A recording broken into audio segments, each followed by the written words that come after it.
Salaryman gets reincarnated as a noble with the unique appraisal skill. In a certain city, people were going about their everyday routine. A man just came home from work, so he decided to cool off by playing some video games. The next day, as he steps out heading to work, he immediately has a cardiac arrest, and he becomes unconscious. He suddenly wakes up in another world to the sound of voices. He opens his eyes to see a lady standing in front of him, and he wonders who she is. The man wonders if he was somehow rushed to the hospital by a good Samaritan and the lady was the nurse on duty. He looks around and he thinks the hospital looks old. A dog starts barking, but it flies across the man's field of vision, and the man is surprised to see a flying dog. A maid comes into the room with a tray to tell the lady her tea has been set, and the lady thanks the maid. The maid tells the lady her son is cute, and the man gets a look at his reflection on her tray. He can't believe he's now a baby, and he wonders if he was dreaming. He was born in the 200th year of the Summerforth calendar, and he was named Ars Luvent. He was born in Lamberg, which is in the province of Mission. 3 years later, Ars has now grown considerably. He was in the study when a maid knocked on the door, and he invited her in. She tells him she brought him some tea, and he thanks her for it. He realized that he lost his life in his previous world, and he was reincarnated as someone named Ars Luvent. Since his birth, he was able to master reading and writing skills, which made him knowledgeable about the new world. He knows he was born in the Summerforth Empire, but he had never seen a map like that, which made him realize he was no longer on Earth.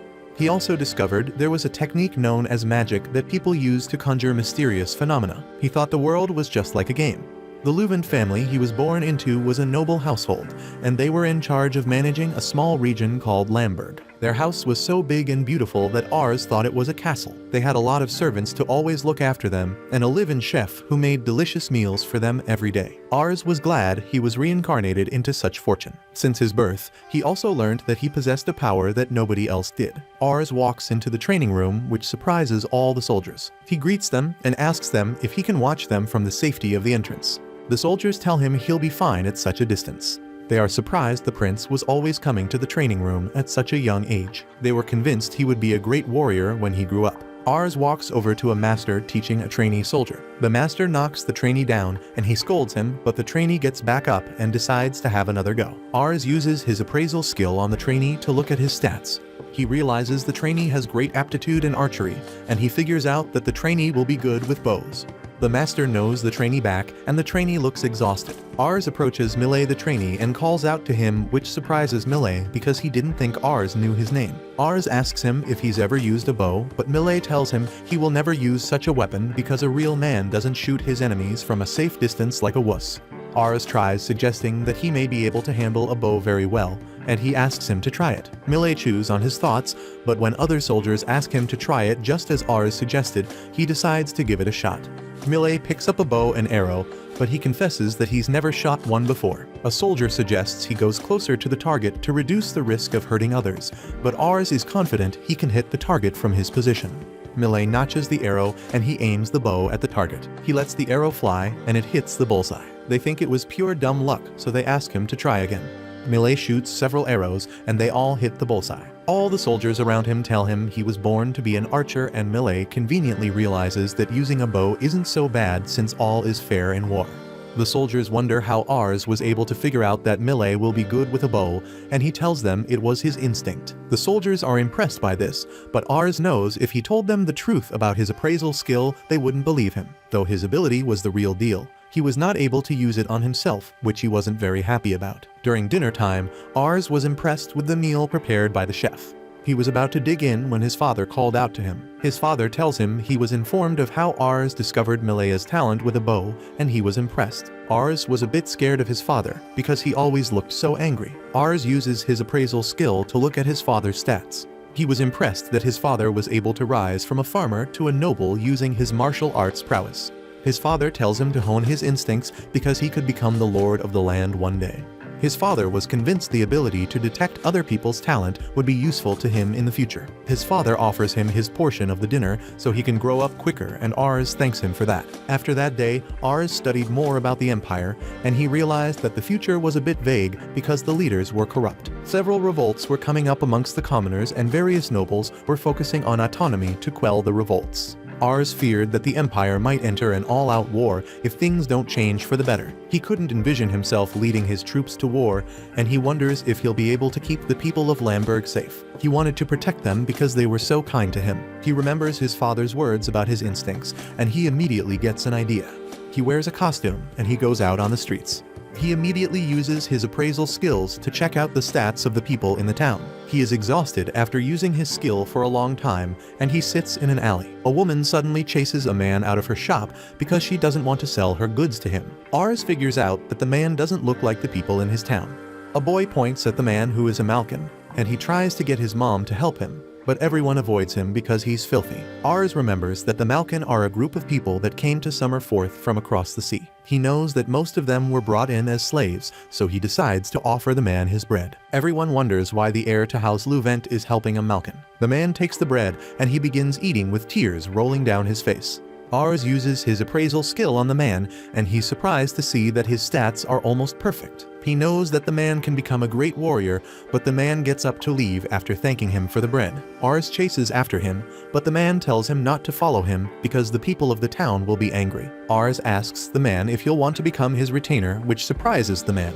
Ars was planning to use his ability to recruit people with potential so his domain will become stronger. The man thinks Ars just want him to pretend, but Ars introduces himself and shows him his family crest. The man is surprised, but Ars tells him he wants him to become his retainer because he senses he has a lot of talent. The man wonders how Ars was able to sense that when they just met, but Ars tells him it's just something he knows. The man tells him he doesn't want to cause him any trouble because people won't like him taking a Malkin as his retainer. Ars tells him not to worry about that because he'll think of something, but the man rejects his offer and walks away. Ars keeps chasing after the man because he knows he may never find someone else with such stats. The man's stomach growls and Ars decides to use that as leverage. He tells the man they have a chef who can make him a buffet of the food he'll love to eat. The man stops in his tracks and he decides to follow Ars home. Ars takes him home, and he can't believe Ars is truly the son of the Lord. The chef serves them some food, but they serve the man a smaller portion because he's a Malkin. They tell the Malkin to leave their house immediately after his meal, and Ars realizes the prejudice against Malkins runs very deep. He realizes he won't be able to talk the servants out of it, so he decides to share his food with the man, which surprises everyone. The maids decide to serve the man a better dish, and he eats to his fill. Ars wonders what Rates, the Malkin, was doing in the village, and Rates tells him he was once a member of a band of mercenaries. He tells Ars they disbanded after most of them lost their lives, and he's been wandering ever since. Ars wonders why he didn't join another mercenary group, and Rates tells him he wasn't hired because he didn't have any accolades to his name. The servant suggests that it's time for Rates to leave, but Ars tells them he brought Rates home to make him his retainer. The servants tell him that Lord Raven will disapprove, but Ars takes the matter to him anyway. His father tells him it's unacceptable to make a Malkin his retainer, but Ars tells him they'll waste Rates' potential if they throw him out. His father reminds him that Malkins are inferior to them, so no Malkin can have any special talent. Ars is disappointed that his father believes the conventional information about Malkins, but he tries to convince him otherwise. He asks his father to test Rates if he likes, and his father wonders why he's so sure of his talent. His father remembers he discovered melee talent, and he decides to test Rates since Ars insists. He tells Ars he'll employ Rates as a soldier if he turns out to be talented, and Ars thanks him for this. His father tells him the test will be a mock battle between him and Rates will be employed if he's able to beat him. Ars tries to convince his father that Rates is no match for him because he's so young, but his father reminds him that he said Rates was talented. His father decides to give Rates a handicap to make up for the difference in prowess, and he tells him they can proceed since he understands the terms. They walk out of the room, and Rates wonders why Ars is trying so hard to make him his retainer. He thinks Ars is showing him pity, but Ars wonders if he doesn't want to become their retainer. He tells him he can call it off if he wants, but Rates tells him it's the best offer he's received in his life. He thinks the offer is unbelievable because Malkins are usually persecuted everywhere they go. Ars tells him he needs him because he's going to become the lord of the land one day, and he'll need Rates by his side. Rates assures him that he'll do his best. Rates goes into the training room, and the soldiers realize he's a Malkin. Ars' father asks Millet to prepare their swords, while Gratz brings an hourglass. He tells Rates to pick up a sword, and he tells him if he can land a single blow on him before the time runs out, he wins. Ars thinks Rates has the odds in his favor. Ars' father tells Rates to introduce himself before they duel, and after Rates does so, he introduces himself as Lord Raven. The duel begins and Lord Raven strikes first, but Rates gets out of the way in time. He's convinced he'll have been sliced in half, even if they're using practice swords. The duel continues and Ars realizes that Rates doesn't stand a chance, but the soldiers are surprised that he's able to hold his sword against Lord Raven. Though Rates was keeping up with Lord Raven, he was not able to land a hit on him. Lord Raven lands a hit that sends him to the ground, but he gets back up. Lord Raven reminds him that he has little time left and Rates remembers Ars saying he needs him. He decides to go all out and he rushes at Lord Raven. He slides under and then uses the sunlight to his advantage to try to land a hit on Lord Raven, but he blocks just in time. Lord Raven announces that the battle is over, but Rates looks back to see the hourglass still running. Everyone realizes that Rates was able to graze Lord Raven, and they wonder who he is. True to his word, Lord Raven decides to employ him as a soldier and Ars runs over to congratulate him on his employment. Lord Raven tells Ars his ability to sense people's prowess is top tier, and that he's confident Ars will fare well in the upcoming chaotic age. He's confident Ars will make a great lord someday. Meanwhile, all the soldiers wonder how Rates became so strong, and they flock around him hoping to learn his secret. Later that day, Rates changes into his new clothes, and he promises to repay his debt to Ars with his life. It has been several months now since Rates began working in the Luvent house. He trained with the soldiers each day, and all the soldiers were amazed by his skills. Though he was partaking in the war, he always stayed beside Ars. His intelligence skyrocketed after he started taking lessons, and after some time Ars used his appraisal ability on him. He was impressed to find out that Rates was now the most intelligent person in their house. Everyone quickly accepted Rates after they got to know him more and saw how gifted he was. The maids in the house were pleased to have him around, and they were also impressed by his skills and intellect. Rates approaches Ars and he asks him for a new lesson for that day. Ars agrees to help him study. Rates reminds Ars that their previous lesson covered the activities of the Summerforth Empire, whose aim was to reunite the 7 original nations. Rates recalls that Ars told him that Ansel, which is geographically isolated from the other regions, was involved in commercial activities with regions outside Summerforth. They did this to gain enough power to invade the other kingdoms in the Summerforth region. After Ansel conquered the other regions, the king of Ansel declared himself as the emperor, and he named the region Summerforth. This was 203 years ago, and Ars confirms all that he has said. Rates continues, saying the current Summerforth Empire is in decline because the current emperor is only 8 years old. This meant that his vassals were the ones with actual power, since the emperor was going to rule on his own. This bred corruption amongst the government, which led to revolts around the country. This made the dukes of each duchy ignore the empire as a whole and focus on autonomy. Though the current warfare isn't very intense, Ars is convinced there will be more severe conflict down the road since his father is already forced to fight in the current conflict. Ars decides to use his ability to gather promising talents and prepare them for battle, even though he hopes that war doesn't break out in the future. Ars wonders where war will break out in the future, and Rates tells him it will probably start from the Mission region. He informs Ars that the Duke of the Duchy of Mission is very old and likely to meet his maker very soon. The Duke has 2 sons, and though the eldest is supposed to succeed him when this happens, the younger son seems more capable. The Duke was worried about who to pick as his successor in the case of his demise. Rates is sure that war will break out if the Duke gives up the ghost before he decides his successor war will break out. He's also sure war will break out regardless, even if the Duke decides, because both sons are power hungry. Ars can't believe his ears, and he wonders who his father will side with if such an occurrence takes place. Rates informs him that his father will likely side with the eldest son, but he knows it's not his father who will make the choice. Ars realizes his father isn't a direct vassal to the Duke of the Duchy of Mission, because he's a vassal of the Kennar head, which is where Lamberg falls in.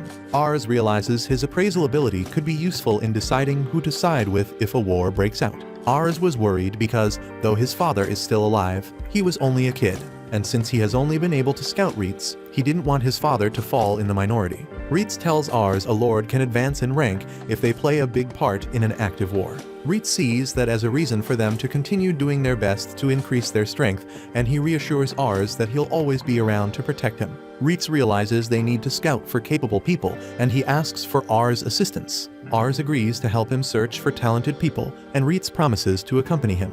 Ars and Rates walk out of the family house, and Ars is surprised to see his father out practicing. He noticed that his father has been practicing swordsmanship lately, and he wonders if his father is aware that a war is about to break out. Lord Raven notices Ars, and he wonders if Ars is going into town. Ars informs him that he's going to look for outstanding talent, and his father advises him to look out for someone good with magic. Ars is surprised by this, but Lord Raven tells him magic will be useful in the upcoming war. Lord Raven isn't very good at magic, and he is aware that many vassals possess magic, but they're not very good at it. Reitz realizes that there could come a time when such a mage could change the tide of war. Ars remembers a time when he cast magic because his father asked him to. Then, he wore a strange tool with a ball of red liquid, and he recited a short incantation, but his magic was a sight for sore eyes. After that, his father never allowed him to cast magic again, and Ars made peace with the fact that he has no magic talent. Lord Raven tells he's counting on him to find a person with magic talent, and Ars promises to do his best. They take a horse to go into town, and Reitz is convinced their strength will increase greatly if they can find someone with enough magic talent to be useful in battle. Ars decides to look for someone with such talent for the sake of the future of his home. They arrive at the fortified city in Kanar, and Ars is surprised by the number of people on the street. Reitz informs him that the city is home to 50,000 people, and Ars is shocked because that's 5 times the people in Lamberg. He points out the Kanar castle, and he tells Ars the castle is home to the Pales family, which is the county chief's family. Ars notices a lot of wealthy people on the streets, and he hopes the people of Lamberg can one day live like that. Ars decides to use his appraisal skill, and he looks around trying to find someone with outstanding talent. After a while, Ars and Reitz sit at a fountain, and Ars is bummed out because he couldn't find anyone with outstanding talent. A person's ability values are divided into numbers and competency. So no matter the number value, without competency, a person cannot perform well. Reitz reassures him that they still have time to find someone with talent since they just begun their search. While Reitz is following the city map, Ars stops by an alleyway with beggars. Reitz is telling him about a landmark, but he notices Ars looking at something else. He approaches Ars, and he looks into the alleyway. He informs Ars that there will always be beggars as long as there are rich people. Reitz acknowledges that saying such a thing is wrong since Ars saved him from such a life, but he tells Ars they can't do anything for the people. Ars agrees with Reitz, but he tells Reitz his perspective of the city has changed after seeing people living in such conditions. He tells Reitz he wants to make a society where there's no discrimination between the rich and the poor. Though he admits the naivety in his ambitions, he tells Reitz he believes there's talent in everyone. Reitz admits that he's proud to serve Ars, which makes Ars very surprised. A strange character who was spying on them walks away. They arrive at the largest market in Kanar, and Ars is surprised by how much food he can set his eyes on. A trader tries to convince him to buy a dragon egg so he can have it as a pet. Ars is surprised that dragons exist, and he's even more baffled that they can be domesticated. Ars is taken in by the trader's bargains, and the trader tells him the rare eggs are worth 1 silver coin each. Like someone under genjutsu, Ars tells the trader to give him 3 dragon eggs, and he rummages through his bag for money. Reitz isn't fooled by the trader, and he wonders why the trader sells fakes to people. He interrogates the trader with a sword, and the trader tries to feign innocence, but Reitz is having none of that. Reitz knew the city was no longer in trade with the continent where eggs could be found. He tells the trader the eggs aren't genuine because the dimensions and color are not the same as the ones he read about in books. He's convinced that the eggs are lizard eggs that the trader made out to be dragon eggs, but the trader denies it. Reitz is about to take the life of the trader for trying to fool Ars, and the trader begins saying his last prayers. Ars intervenes and begs Reitz to spare the trader because he is not buying the eggs anymore. Reitz apologizes for acting without caution, but Ars thanks him for saving him from being scammed. He wonders if the other trader will fool him just like the egg trader. He decides to become more knowledgeable so Reitz doesn't end up ending someone's life. They decide to keep looking for talent, but they take a lunch break after a while. Reitz cautions Ars to eat slowly as he hands him a steak, but he suddenly notices a stall selling candy. He rushes over with some money, and he asks the vendor to give him some, but someone bumps into him and relieves him of the weight of his pouch of money. Ars doesn't notice this, and he thinks the person bumped into him by accident because he appeared to be in a hurry. Reitz informs him that his pouch has been stolen, and he assures him he will catch the thief. He carries Ars on his back, and he begins chasing after the thief. The thief was the strange person who was spying on them earlier. Reitz gets close to the thief and takes off her disguise. The girl runs into an alleyway, and Reitz follows him into the alleyway. The thief is suddenly surrounded by bandits, and the boss beats the little thief for trying to run away. Ars tries to intervene and stop the men from hitting the girl, but the boss is pissed off by his presence. He tries to attack Ars, but Reitz blocks his attack and attacks him. He takes down the boss, and the henchmen decide to attack Reitz. Reitz takes them down one after the other, and they turn tail and flee. Ars wonders if the girl is alright, and he uses his appraisal ability on her. He discovers that she has an S-tier mage ability and a very high prowess. He sees that the girl is named Charlotte, and he's surprised by her abilities despite her young age. Ars realizes that her magical power is off the charts, though she's not very skilled in other combat forms. Reitz approaches Charlotte and tells her to return Ars's pouch, but Ars asks her to become his vassal. Reitz is shocked by this because he thinks she's just a common thief, but Ars informs him that her magic talent is phenomenal. Charlotte refuses his offer because she doesn't want to work for a kid of his status, and Ars is shocked. He tries to convince her to lend him her powers, but she tells him she's never used magic before. Ars tells her he can see she has an impressive magic ability, and he also realizes that she steals because she has a difficult life. He tells her she could live a better life if she becomes his vassal, and she tells him that's an opinion from a noble man's standpoint. She wonders why the nobles always look down on people like her. She tells Ars she won't be a tool to protect his luxurious life, but Ars tries to convince her that he's not like other nobles. He tells her his dream is to make a city where people can live with peace of mind and without fear of discrimination. Charlotte tells him she can't wait for him to create such a utopia if he isn't sure of the day. She thinks he's trying to hire her just to make himself look good, so she refuses his offer once again. Reitz tells her to return the pouch she stole, and she cooperates because she doesn't want to remain in their debt since they saved her. Ars wonders who the men were, and Charlotte tells him they are henchmen of some slave merchants she escaped from. Ars tries to convince her to run farther away, but she tells him she can't, and Ars wonders why. Suddenly, several children come running to welcome Charlotte. Reitz wonders who the kids are, and Charlotte tells them they are orphans living in the alleyway, just like her. She tells them she can't just leave the kids like that, so Ars decides to give her his pouch. Later in the day, Ars sits on a bench outside his room. Reitz tries to convince him to come into the room because it's cold outside, but Ars doesn't move. Reitz tells Ars he can empathize with Charlotte because he was once like her. He informs Ars that Charlotte has probably suffered at the hands of nobles, and that's why she thinks that all nobles are the same. He reassures Ars that he's different, but Ars tells him he took his privilege for granted. Ars tells Reitz Charlotte was right about him. Suddenly, he sees the orphans running through the streets and calling out to Charlotte. Ars goes out to meet them, and they inform him that Charlotte was caught.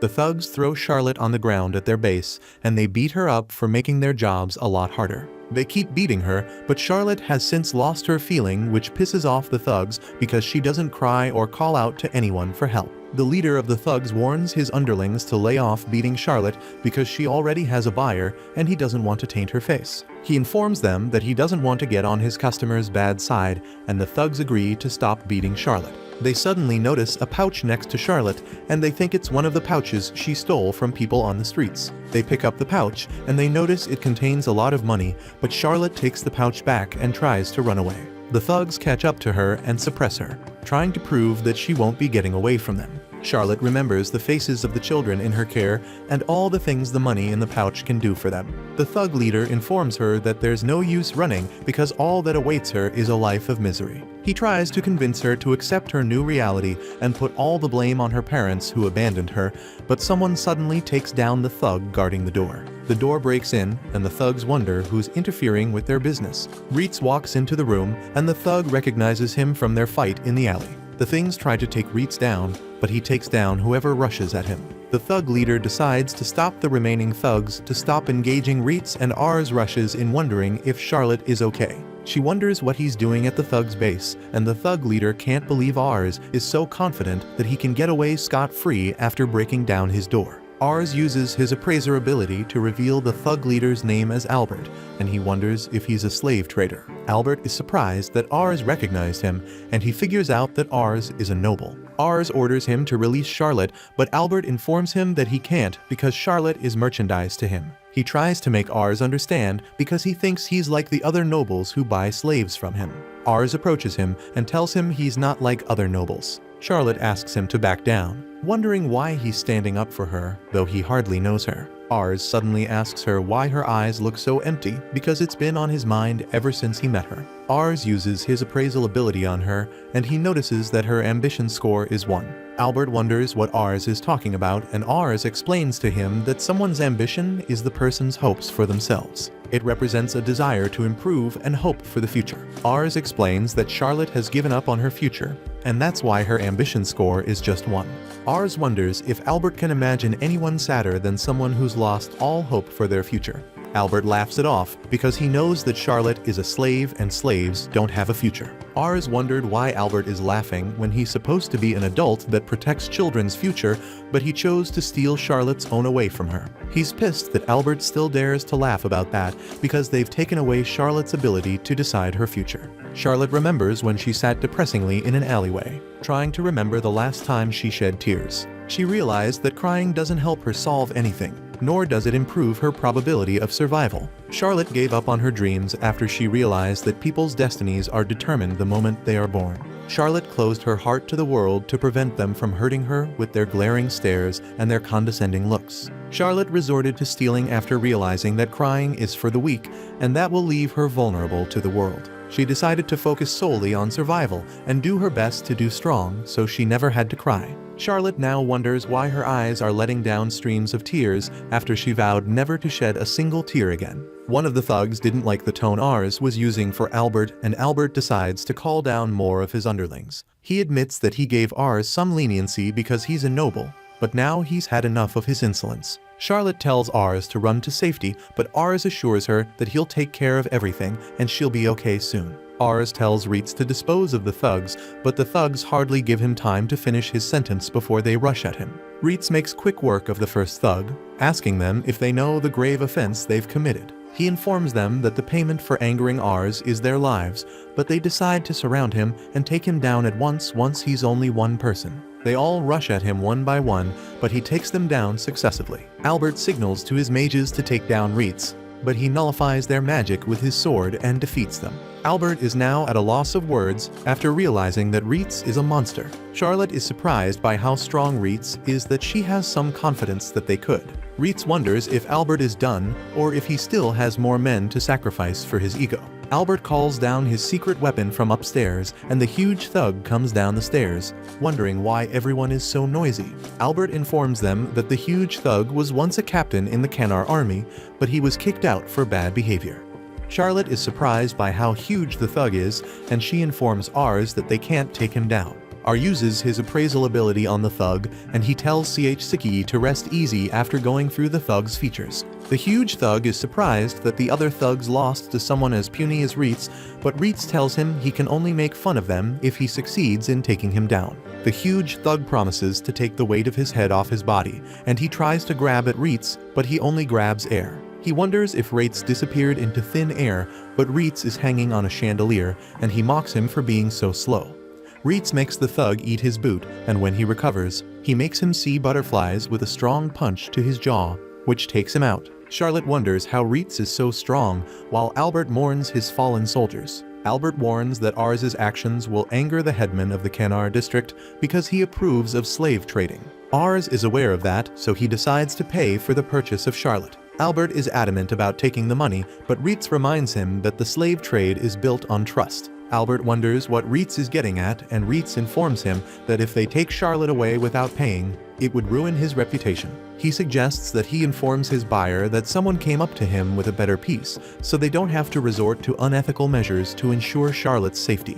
Albert gives in, telling Reitz to take her, and Reitz is so glad that Albert is cooperating that they decide to throw him some extra to cover for his troubles. Ars appreciates Reitz for his effort because things worked out just the way he said they would. Reitz informs Ars that he's honored, as always, to be in his service. They both walk over to Charlotte, and Ars offers her his hand to help her up so she can go back to her friends who are waiting for her. Charlotte reluctantly agrees, but when they come out of the thug's base, Charlotte informs them that there's somewhere she would like to go before they return home. Charlotte leads them through a thick forest, which tires our Ars who can't wait till they get to their destination. Charlotte is amused by how vulnerable Ars looks, but after a short distance, she announces that they have arrived at their destination. Ars looks up to see a beautiful view of the town from a rock, and Charlotte informs him that that's her secret spot. Whenever she takes in the view from the spot, all the problems that the town presents fade into oblivion. She always goes to the spot to take in the view from time to time just to keep her sanity because she likes the place.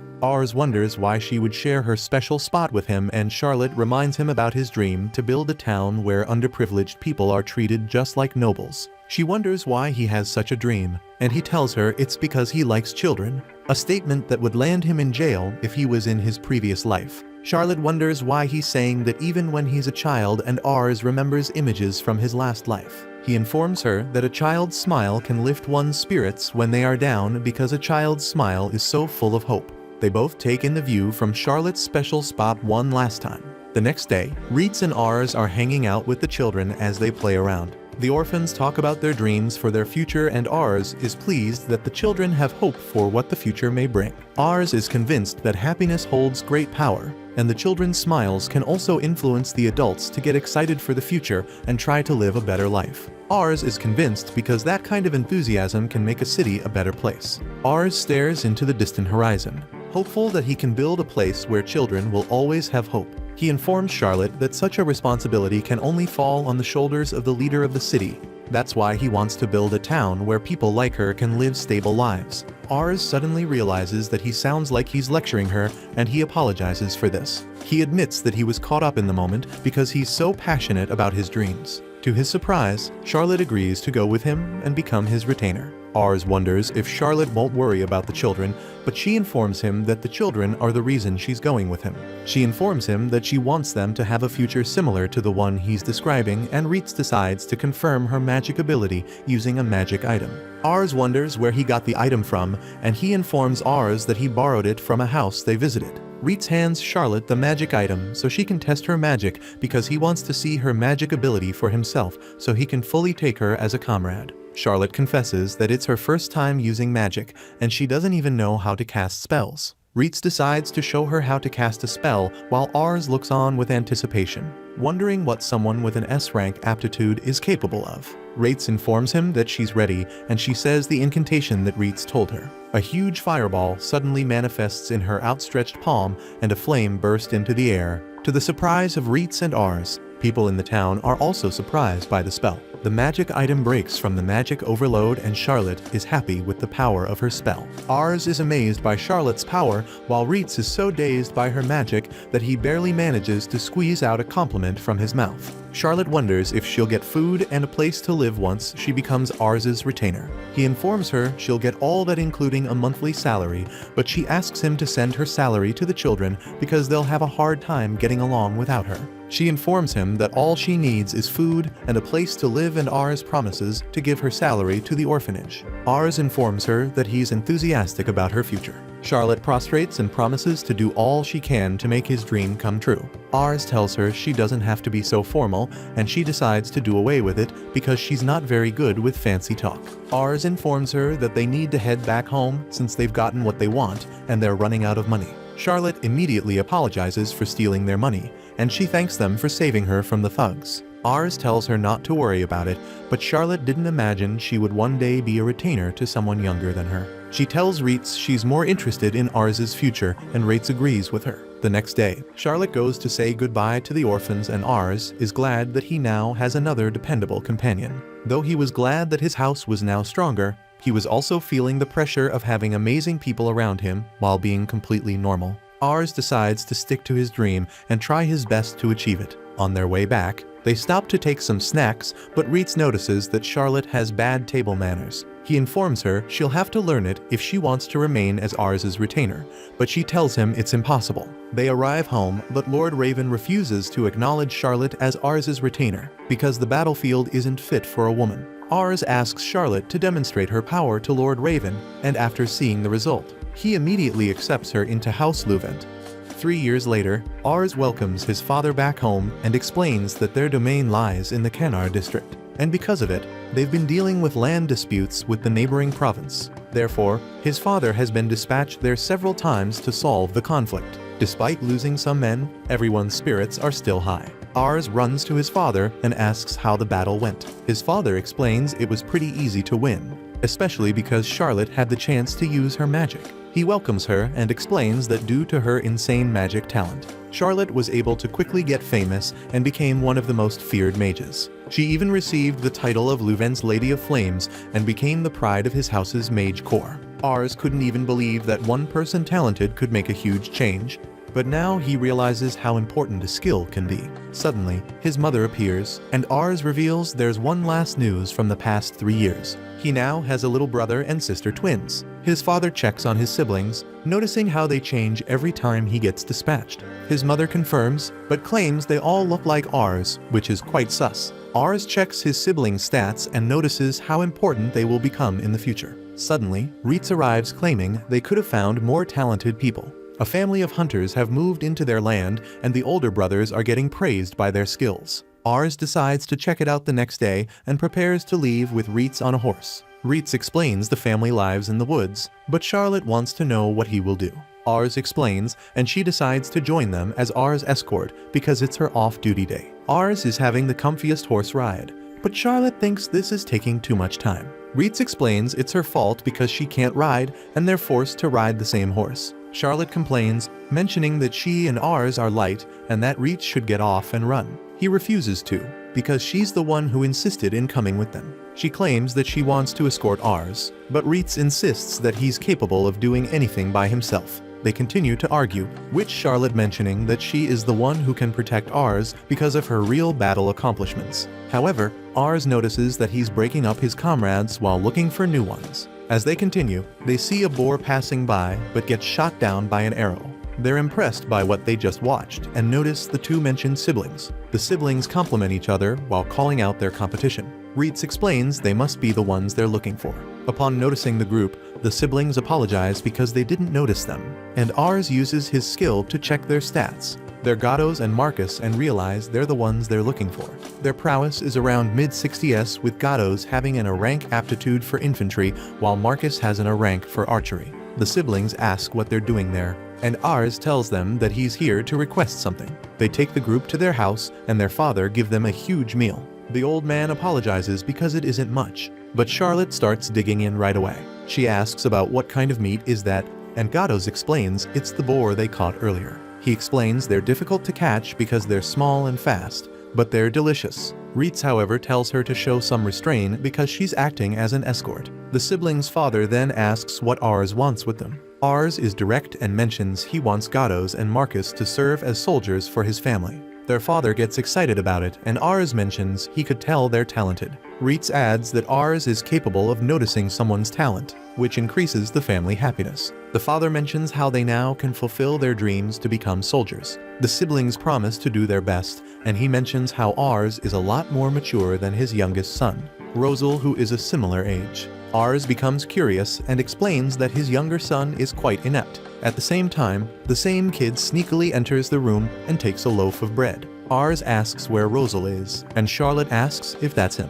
They all notice him, and the father tells him to stop sneaking without greeting the son's lord. The kid turns around and is clearly too shy to greet someone properly. Reitz notices how his hair is different compared to his brother's. Suddenly, Ars' ability activates, and he notices the small kid's huge potential. Not only his ingenuity can reach 109, but he also has several A rank skills, plus an S rank strategist. Ars can't even believe this ingenuity and thinks it's like a famous general who was reborn. He thinks Rosal is a monster and doubts that he will be able to find a higher stat in the whole empire. He knows that his stats are low because Rosal is only 5, but with proper training, he will become a brilliant retainer in the future. The father turns around and apologizes because Rosal is inept when compared to his brothers. However, Ars mentions right away that he also wants Rosal as his retainer. The family can't believe, and the father tries to stop it by mentioning that Rosal will bring trouble. Ars rejects it and personally invites Rosal to join him. Rosal questions himself,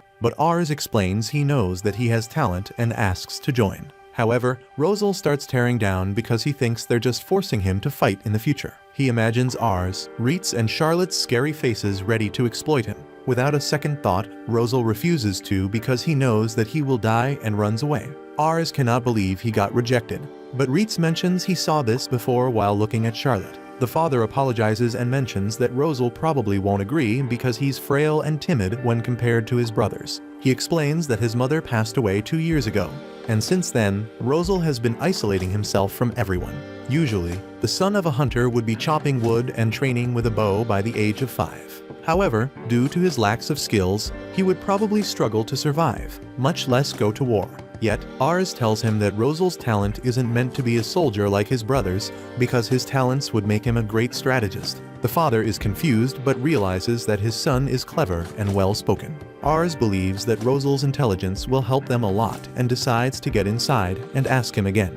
Upon getting inside, Rosal grabs his book and crawls against the wall. Ars apologizes for startling him and tries to apologize. He asks if Rosal likes books, who confirms it. He mentions that he only has that book, but his mother used to read it to him all the time. Ars feels bad about it, and Rosal explains that when he's reading, he can forget that he's bad at everything else. Despite feeling bad, Ars approaches him and asks if Rosal wants to visit his family's library. He confirms that they have several books and Rosal can take anything he wants. Rosal, however, tries to refuse because he thinks Ars will guilt-trip him to force him to anything he wants. Ars says no, because he thought that Rosal could enjoy reading different books. Since there's no catch, Rosal agrees on the condition that his brothers go with him. Ars agrees and takes the siblings to his house. Upon getting there, Rosal gets scared because a dog licks his face, but he thinks it's a ferocious beast who's going to eat him. Charlotte is tasked to show the older siblings around and introduces her as the captain of the Mage Corps. She's annoyed to do something but changes her mind when they praise her. Ars then uses this chance to bring Rosal to the library while revealing they have a copy of every book in the Empire. Rosal cannot close his mouth and starts looking at the bookshelves. Ars tells him to feel comfortable and reveals that he will leave for a bit because he still has his daily lessons. But turns out that Ars fell asleep after his classes and panics because he thinks that Rosal has left. He runs back to the library and notices Reitz taking care of Rosal. Reitz explains that Rosal was too excited and decided to read as much as possible, but in the end, he got tired and fell asleep. Reitz also reveals that he taught Rosal some words he didn't know, and he was quickly able to understand what they mean. Ars' ability activates and cannot believe that Rosal's ingenuity stat rose up by several points within hours. His siblings arrive to take him back home and are confused on how he can enjoy books if he can't even read. Ars is shocked, but they explain that hunters don't need reading skills. Rosal wakes up and Ars asks him how he learned to read. He explains that he remembers his mother reading to him when he was little, so he tried to match what she was saying to the words on the page until he was able to read it. Gatos is confused because Rosal was 3 at the time, but the young kid explains that he remembers everything since he was born. This shocks everyone, especially Ars, who realizes that Rosal is so talented to the point where he learned to read on his own. He cannot let such talent to go waste, but there's a problem: his family. Reitz proposes that they could let everyone know there's ways to hunt without a bow, which will also give Rosal some confidence. Therefore, Ars visits the hunter family the next day and tells the siblings to use traps instead of bows. They all get confused, but he explains that it's popular in other continents. Gatos doesn't think it will work because sewers are fast and smart animals, and it shouldn't be possible. Ars, however, counters and holds Rosal's hands while mentioning that his real strength is his brain, and if he uses his brain, he will be able to create a trap that will force his father to acknowledge him. Rosal doesn't believe in himself, but his brothers cheer him up by telling they will help him.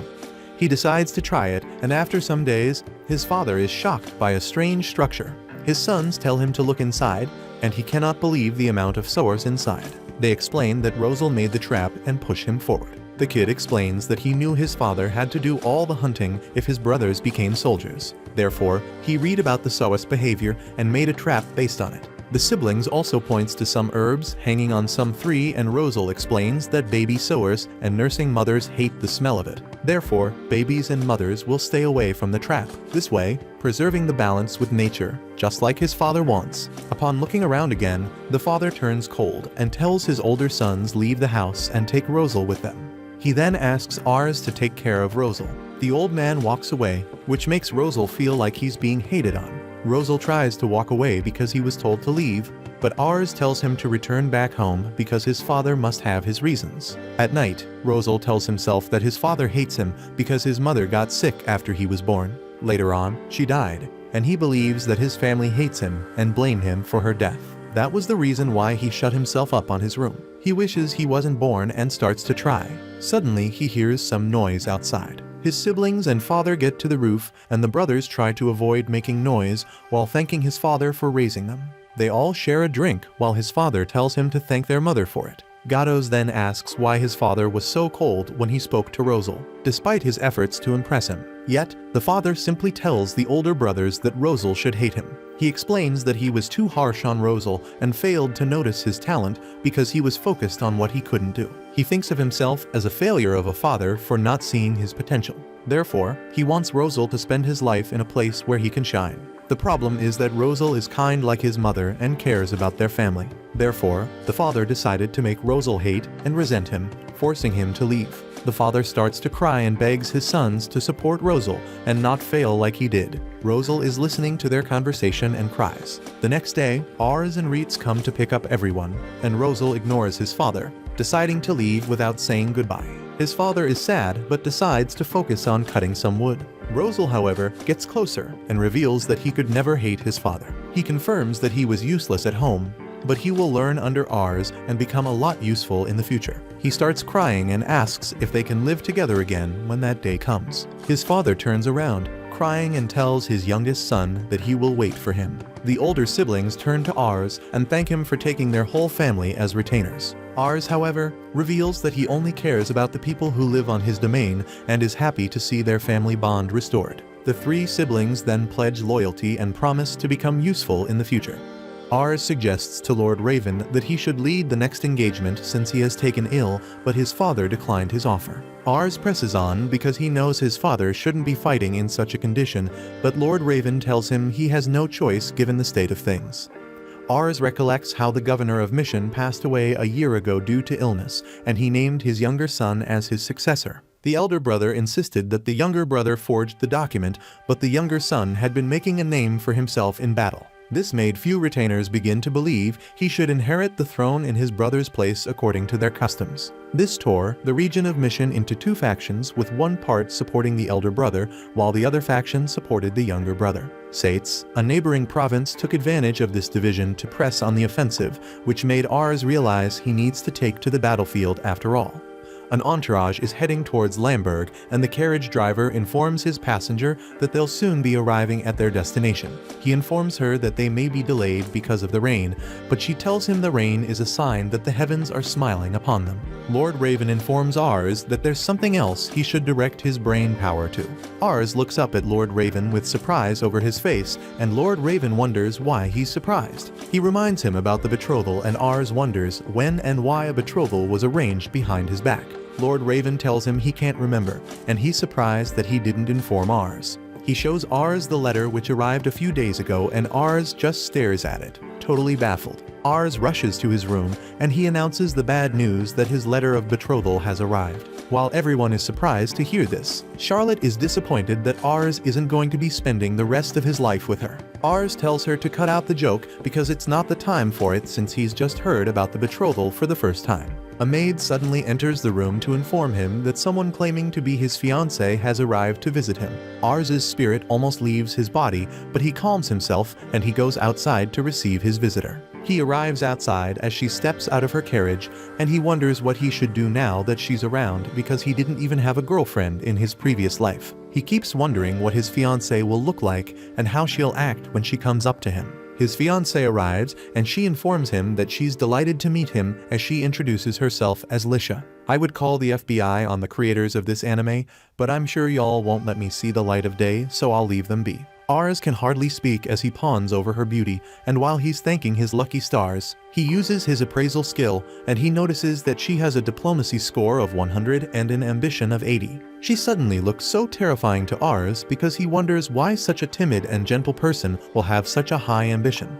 Ars's gears suddenly begin to turn, and he thinks Lisha is just putting on an act to try to get on his good side. The thought of her deposing him from the throne crosses his mind, and he realizes that he's the only one who can thwart her evil plans with his father indisposed. He promises not to let her fool, and Lisha wonders if there's something on her face since Ars has just been staring at her without saying a word. Her chaperone informs her that Ars is just dumbfounded by her beauty, which makes her blush. Ars can't believe how cute she looks when she blushes. He immediately forgets his promise to stop her evil plans, and he welcomes her in so he can show her around the estate. They enter the estate while everyone is running around, putting things together when Jean, Lisha's chaperone, notices that Reitz is a Malkin. Lisha is surprised that he doesn't know about Reitz's exploits on the battlefield, and she tells him not to speak ill about him. She tells him to apologize, and he immediately asks for forgiveness from Ars, but Ars tells him not to worry about it. Ars is surprised that Lisha put Jean in order so quickly, and he begins to have a change of heart towards her. The maids welcome them to the estate with some roses, and Lisha is endeared by their gesture towards her. She commends their hard work in putting the place in order, and she also commends the meal they serve during dinner.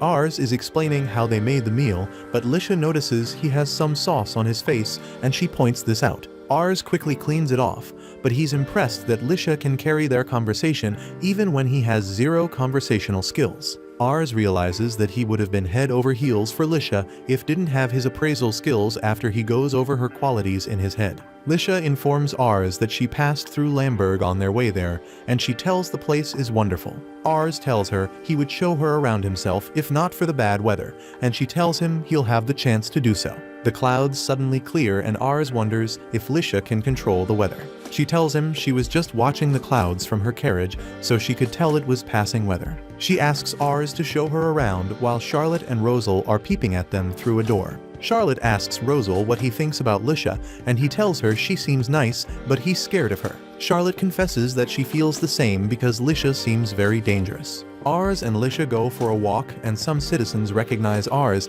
but they don't recognize Lisha. Ars introduces her to them as his betrothed, and they suggest he should throw a party to celebrate it. Ars knows that he can't tell them that Lisha could be a threat to their domain. He hears an argument, and he rushes to the scene where a witness informs him two merchants are arguing over a Magistone order. Ars decides to step in without fail because Lisha will see his incompetence if he fails. Charlotte suddenly comes out of nowhere, and she suggests she can end everything with just one hit of her magic, but Lisha stops her. Lisha recognizes her as the famous mage, and she asks for a handshake because she's a fan of Charlotte. Charlotte has no choice but to take a hand, but she notices that Roselle looks disappointed in her. Lisha suggests that she settles the argument, and she asks Ars for a favor if she succeeds. While the men are engaged in a scuffle, she approaches them and tells them such rage can ruin their handsome faces. The men wonder who she is, and she introduces herself as Ars's betrothed. The men are happy that Ars was able to get such a beautiful young lady as his betrothed. She informs the merchant that she would buy the sound Magistone, which was wrongly bought by the supplier since they can't mine the stones in her country. She offers to exchange the stones for a good price, and she offers the merchant the flame Magistone excess they mined from a volcano in her country at a reasonable price. She tells them it was Ars who came up with the idea, which makes the people glad that he's interested in settling petty disputes. He suggests they write up a contract in future to prevent such disputes, and after the crowd dissipates, Ars thanks Lisha for her brilliant idea. Lisha is just glad that everyone is now settled, but Ars is convinced her level of diplomacy is next level. Later in the day, after their outing, Ars apologizes for making Lisha walk so much, but she tells him it was worth it because she gained a lot of knowledge. Charlotte suddenly comes in to tell her that she's not accepted even if she can settle the disputes with the merchants. She is still angry with the whole betrothed business, and she tells Lisha not to feel too important. Lisha decides to cash in her favor.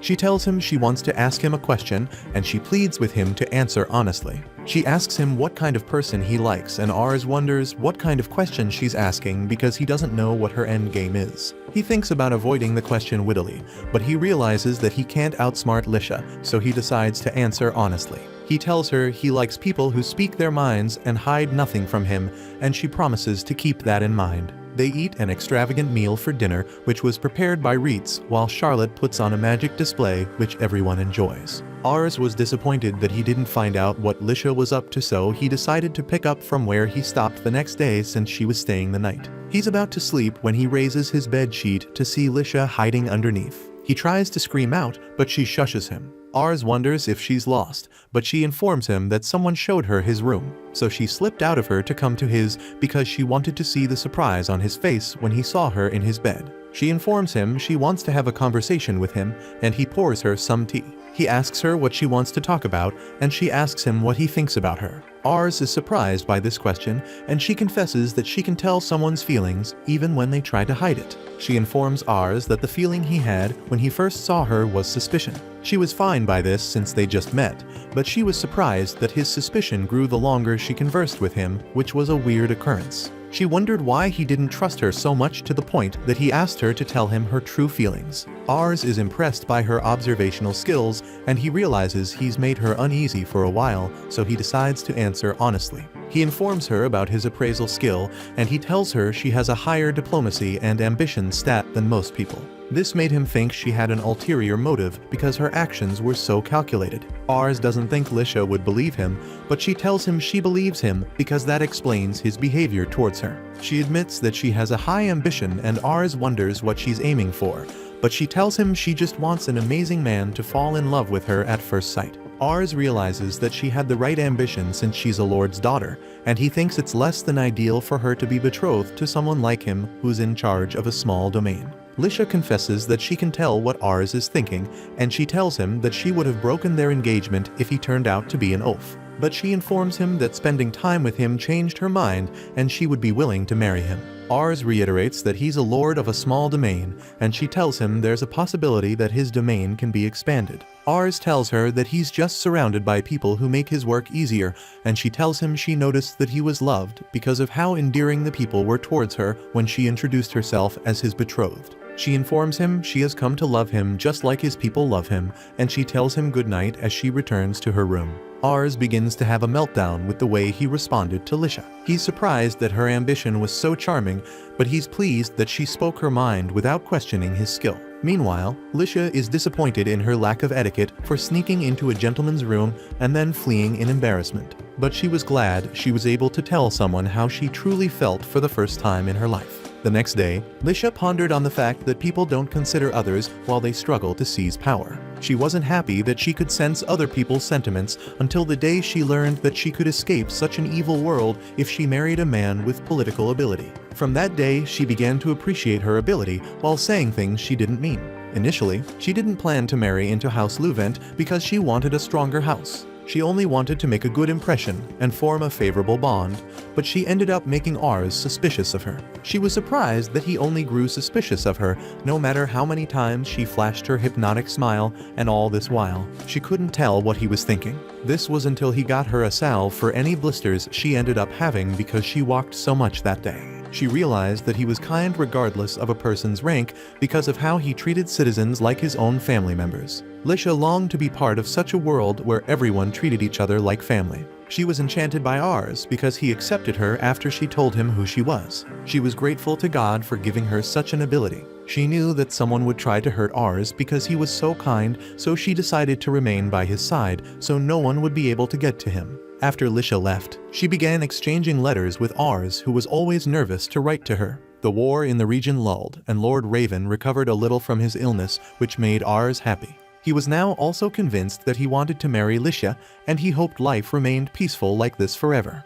Ars is informed by the family doctor that his father's condition has worsened, and he's advised to prepare for the worst outcome. Ars realizes he's not been able to pay his father back for all he's done, so he says a silent prayer to heaven to spare his father's life and give him more time. Meanwhile, in the Arcantes castle, an assassin walks into the Duke of Duchy of Mission's throne room. When the Duke realizes he's in trouble, he tries to flee, but the assassin gets him from behind. The soldiers of the castle chase after the assassin and surround him before he's able to flee, but he jumps through the glass window, taking his own life. The soldiers are disappointed that they don't get to punish the assassin for his terrible act. Lord Raven is informed of this incident, and he passes the news on to Ars and his companions. He asks Rosal what she thinks the incident will lead to, and she tells him the most probable outcome will be a break out of war around the province. Lord Raven shares the same thought process with her because he thinks the sons of the Duke will start fighting over who will be the successor of the Duke. He envisions that the county chiefs of each county and mission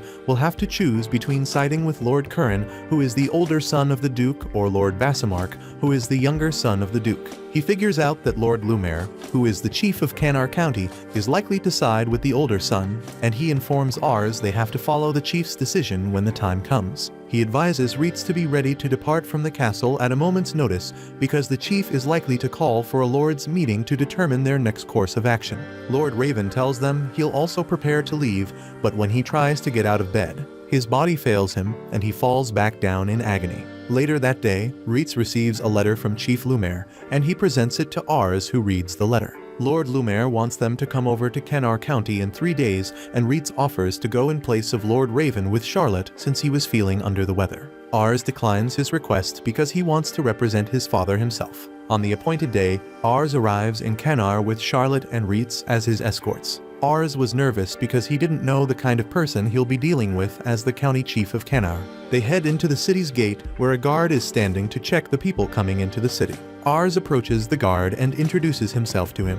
He shows him the letter of invitation from the chief of the county of Cannar, and he explains that he's visiting the city on behalf of his father. The guard confirms that the letter is genuine, but he wonders if Ars is really from the Luvent family because he didn't envision they'll send a child to replace them. Charlotte wonders if the guard is doubting their authenticity, and the guard recognizes her as the Flame Princess of the Luvent family. The guard quickly also recognizes Reitz as the Grim Reaper of the Luvent family, and Ars is surprised by the unorthodox nicknames given to his escorts. Reitz informs the guard that he doesn't like the name because it makes him out to be a dangerous person, but Ars knows that the name fits his persona because he's indeed dangerous. Ars convinces the guard to let them through since he knows who they are, and the guard obeys. He lets them through the gate and leads them to the castle. Ars looks around nervously as they walk through the castle, and Charlotte notices that he's nervous. She points this out to him, and he apologizes for losing his nerves. They are welcomed by Minas Renard, the vassal of Lord Lumaire, and Ars introduces himself to Minas, telling him he's come in place of his father. Minas figures out that Lord Raven is truly ill, and he prays for his speedy recovery. Ars uses his appraisal skill on Minas, and he notices that he has high average stats, which makes him a good all-rounder. Minas tries to convince Charlotte and Reitz to come over to Cannar Castle because he's heard about their exploits. Ars is surprised by the sudden proposal, but Reitz and Charlotte turn him down because they've already sworn loyalty to the Luvent family. Minas is disappointed that he didn't get to them early enough, but he's glad they are serving in a nice family. Ars thanks him for his compliment, and Minas tells them it is time to meet the other lords so they don't keep them waiting. He leads them to the door of the meeting room, which Ars opens up, and they enter. Ars introduces himself to the lord, and he informs them he's representing his father Lord Raven, who is the mayor of Lamberg. No one says anything in response, so Ars decides to rush over to his seat and sit down before his knees give way under him because of the pressure in the room. He wonders why the lords are silent, and he thinks they don't regard him because he's a child.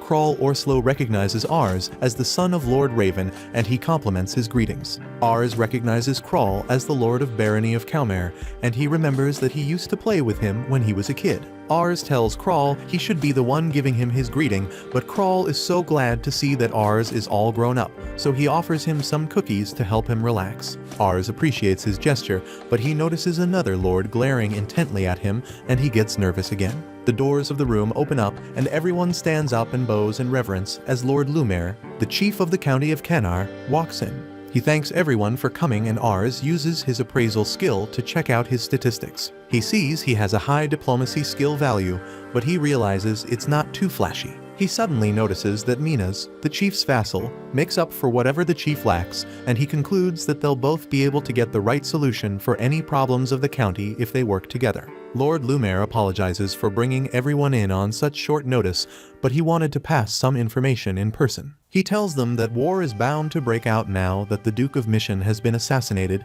and he tells them the county of Cannar will side with Lord Curran, the older son.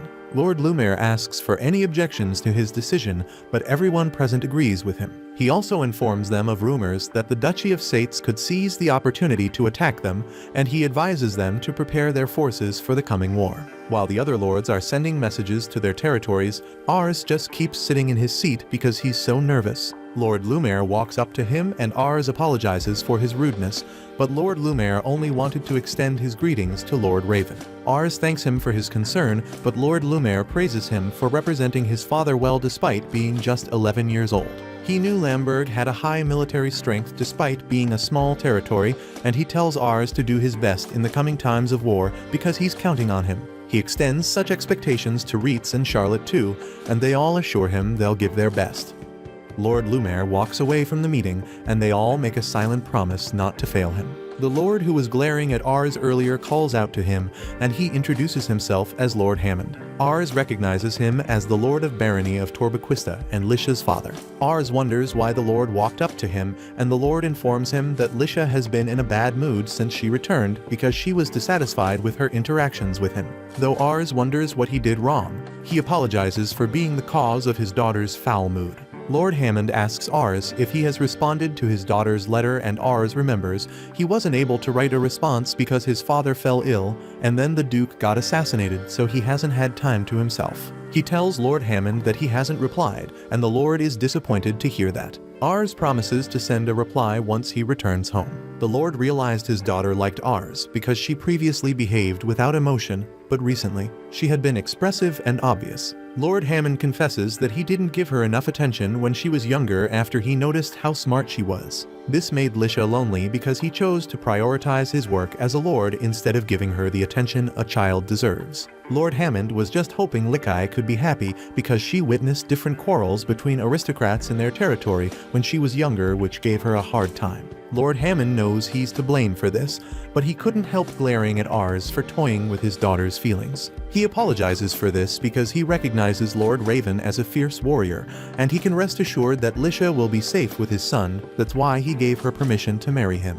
He pleads with Ars to take care of his daughter, and Ars promises to do his best to make her happy. Lord Hammond walks away, and Ars realizes he cares about his daughter. They return home, and Ars informs Lord Raven of the information passed at the meeting. He's not surprised with Lord Lumiere's decision, but he tells Ars he didn't expect him to go to the meeting in person. Ars thinks his father is displeased with his actions, but he gets a complimentary pat on the head as his father commends him for his maturity. He thanks his father for the compliment, and he proceeds to his room to write a response letter to Lisha. He tells her the reason he couldn't write back to her immediately, but he also informs her that he met her father. He hoped their families would be able to work together during the war, but he was worried about her welfare now that tensions were high. He remembers his promise to her father to win the war, so he can protect her. So the next morning, he decides to train with Reitz. Reitz knocks him down, but he gets back up to his feet to continue because he wants to be able to do the bare minimum when war eventually breaks out. Reitz advises him to rest since they've been training all morning,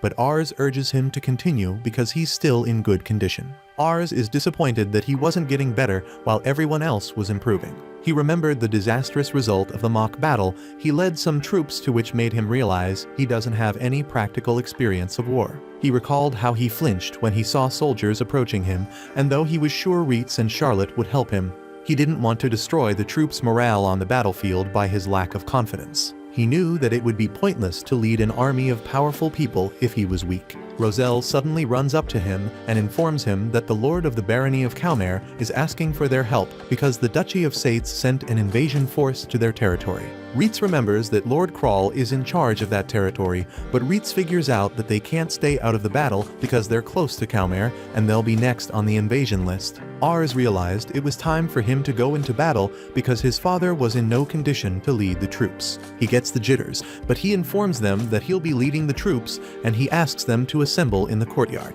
Reitz promises to help him win his first battle. After the troops gather, Ars begins to give them the infamous war speech, but his father suddenly cuts him off because he's not old enough to go to war. Lord Raven decides to lead the troops, but Ars reminds him that he's sick and can't go to war. Lord Raven tells Ars he'll give his life to protect the future of the county of Cannar. Reitz tries to make a case for Ars, but Lord Raven tells him to stay out of it. Ars tries to convince Lord Raven that they'll win because he has Reitz and Charlotte by his side, but Lord Raven tells him the problem is that Ra doesn't have the warrior face. Lord Raven realizes that Ars doesn't know what he's talking about, so he asks his soldiers to bring out a criminal for his execution. He tells Ars the criminal has committed heinous crimes, but his illness delayed the execution. He tells Ars to watch as he executes the criminal, and he promises to recognize Ars as a warrior and let him lead the troops into battle if he remains calm. Ars wonders how his father expects him to remain calm when a man is being executed in front of him, but the criminal tells him he gets the best feeling when he takes innocent lives just like Ars's. Lord Raven gives the order to carry out the execution, and though Ars tries to keep his cool, he gets nauseous and he throws up. Lord Raven concludes that Ars cannot lead the troops, so he decides to lead them himself. Ars' companions rush over to his side to comfort him, but Lord Raven tells them to follow him because they need to head into battle. As they walk away, leaving Ars on his knees, he realizes that he's truly not ready for war. At the conflict boundary, Lord Raven gallantly leads his men through the battlefield, taking down scores of enemies. He rode valiantly on his horse, leading the charge of the soldiers with Reitz riding beside him, plowing down the enemy soldiers like Lego figures. Rosal stayed safely behind enemy lines as the tactical mastermind, directing the advancement of infantry soldiers and the archers. He gave them the order to group up and fire long shots at the enemies, taking down most of the enemies on the front lines. Charlotte was also moving together with the army, easily taking down the enemy soldiers with her overwhelming magic and breaking through the fortress. Lord Raven and Reitz continued to fight on the front lines, breaking through the enemy's formation and charging forward. Though Lord Raven was still sick, he wasn't deterred by this, and his resolve to win the battle remained strong as he continued to charge forward. Though the enemy outnumbered the Canar army 2-1, the Luvent army was able to take the fortress thanks to the leadership of Lord Raven. The battle lasted for over a month, and Lord Raven was only able to return to the Luvent family house 4 days after Ars' birthday. The battle party returned with the soldiers having long faces as they were carrying an unconscious Lord Raven on a stretcher. Lady Sophia is tending to Lord Raven as he lies on his sick bed, but she's worried about him. The children are also worried, and they wonder if Lord Raven will pull through, but Lady Sophia reassures them. Ars proceeds to welcome the war party consisting of Reitz, Roselle, and Charlotte, and Reitz wonders if Ars somehow injured himself. Ars tells him he got some bruises from training and he shouldn't worry about it. He asks them how his father is doing, and Reitz informs him that though Lord Raven performed admirably in battle, his sickness caught up with him after the battle and he collapsed. He informs Ars that the Lord Raven isn't in good condition because the long battle took a toll on him, combined with his bad health. Ars blames himself for forcing his father to go into battle, but they tell him it's not his fault because Lord Raven's health was already compromised. Ars thanks them for their kind words, and he tells them to keep him updated about his father's health. Reitz wonders where he's going, and Ars informs him that he's going for more training, which surprises Reitz because it's very late. Ars tells him he doesn't mind training even if it's late, and he walks away. Roselle wonders if Ars is okay, and Roselle informs them that Ars undertook day-long training while they were gone. She hopes he doesn't work himself up to the point he becomes bedridden just like Lord Raven. They suddenly hear a knock on the front door, and they wonder who could be visiting at such a strange hour. Lady Lisha walks in with her chaperone, looking for Ars, and Reitz wonders why she came so late. She informs them that she's concerned about Ars because they've been exchanging letters, and she noticed a change in his letter since the conflict started. She tells them his words seemed more distant in the letters because they lacked the emotion they once conveyed, which alarmed her. She asks them if he's doing all right, and Reitz tells her not to be offended because there's a good reason behind it. Lisha tells him she's worried and not offended, and she asks him to tell her what is going on. Roselle and Charlotte convince Reitz to spill the beans, and Reitz decides to tell Lisha everything. He explains that Ars is struggling with emotions of inadequacy since he was asked to stay home while they were at war. He also informs her that he feels guilty for the worsening of Lord Raven's condition, which makes Lisha ashamed that she wasn't able to help Ars in his time of need despite being his betrothed. She asks Reitz for Ars's location, and he tells her. She heads over to the training room where she can overhear the training going on behind closed doors, which makes him hesitate about entering.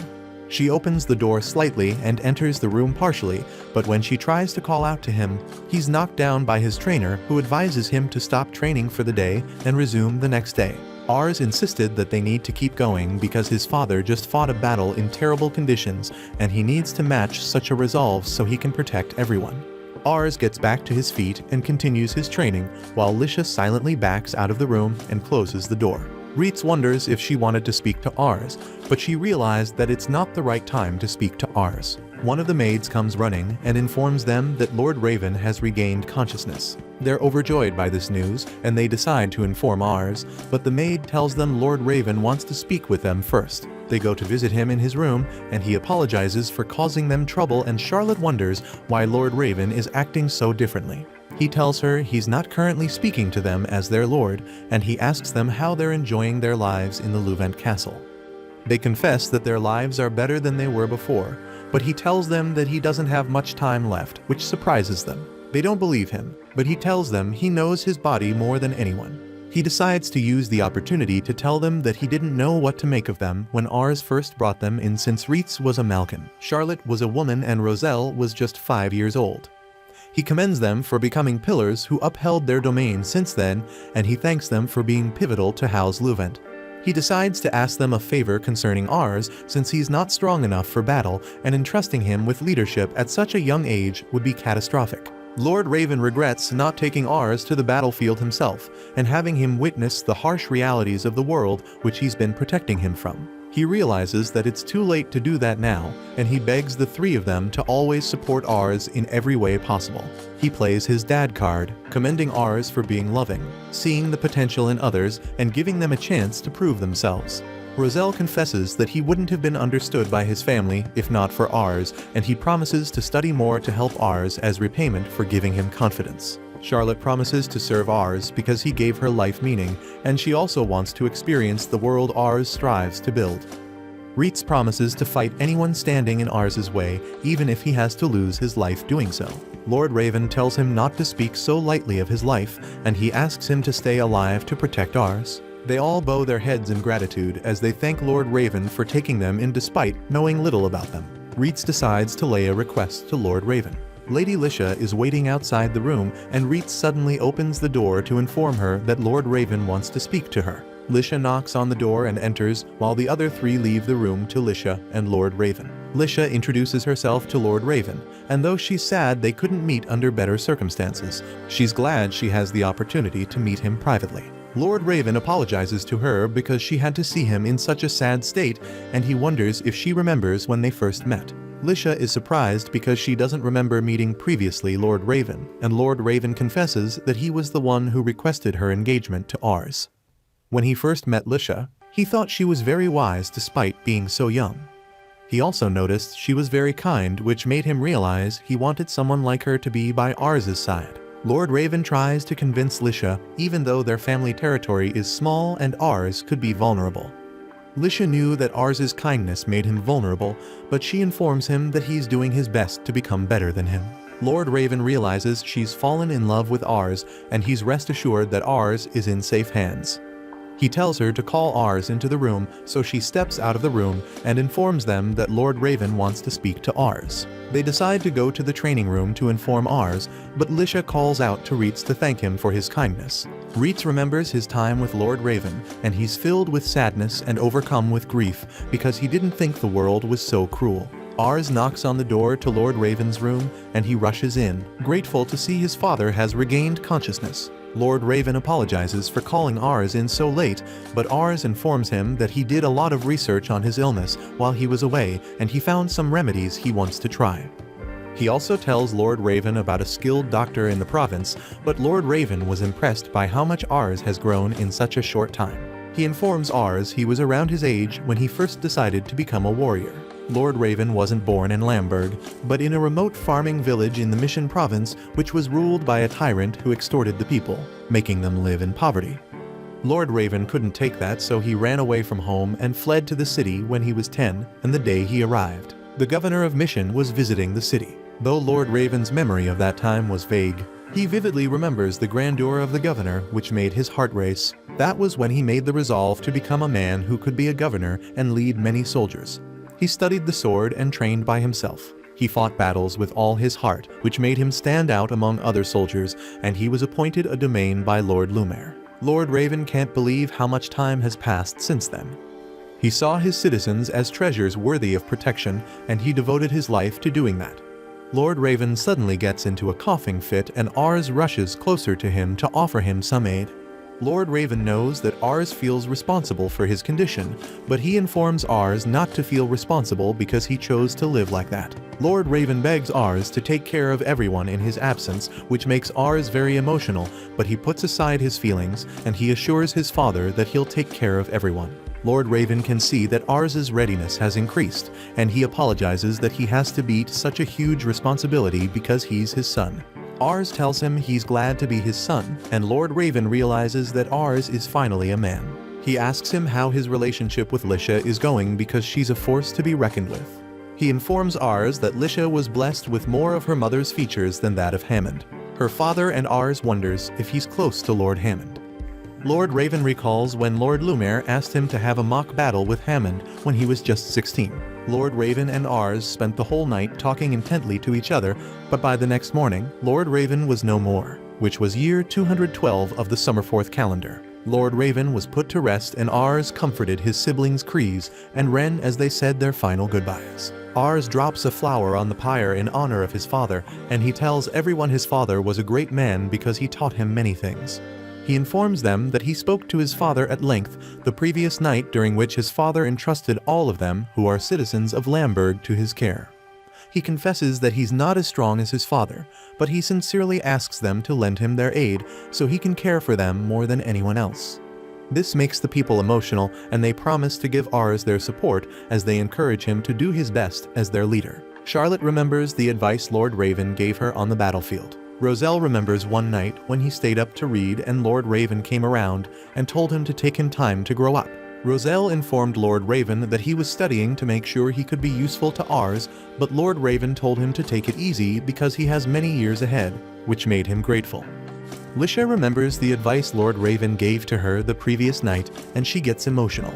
Her feelings are conflicted because though she's emotional about the loss, she can't help but feel delighted to be present to see him off to the other world.